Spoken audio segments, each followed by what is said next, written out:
First person you pretty much catch contact with is the nurse. When it comes down to it, they pretty much work alongside your physicians, doctors, surgeons in these facilities to help treat patients. Overall, they help save lives.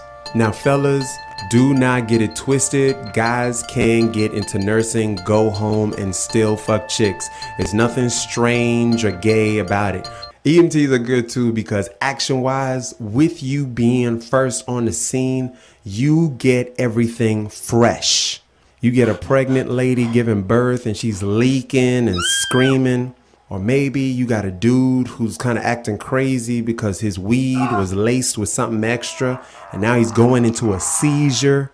Maybe you've arrived on the scene and you got a wife and a mistress who've made a violent bedroom introduction to one another. You got a naked mistress with a shoulder gash that's needing stitches.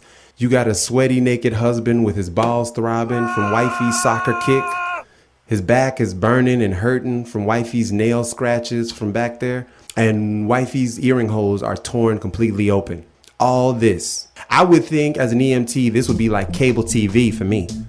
Overall though, the assistant project manager's job is pretty cool.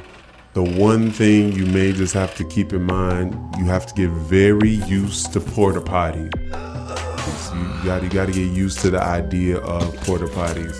If you've ever seen one, used one, been in one, you know those motherfuckers are nightmares. But the adjuster, has to be that investigator as far as making sure all the details to a claim make sense. Meaning if a dude runs head on into a tree in a residential area, and in the hospital, he swears up and down a motorcycle jumped out in front of him and took off, it would take the adjusters investigating to know the motherfucker was high and sleepy off of Vicodin pills and thought the tree was really just a small weed growing out of the pavement at the time. You see that leak?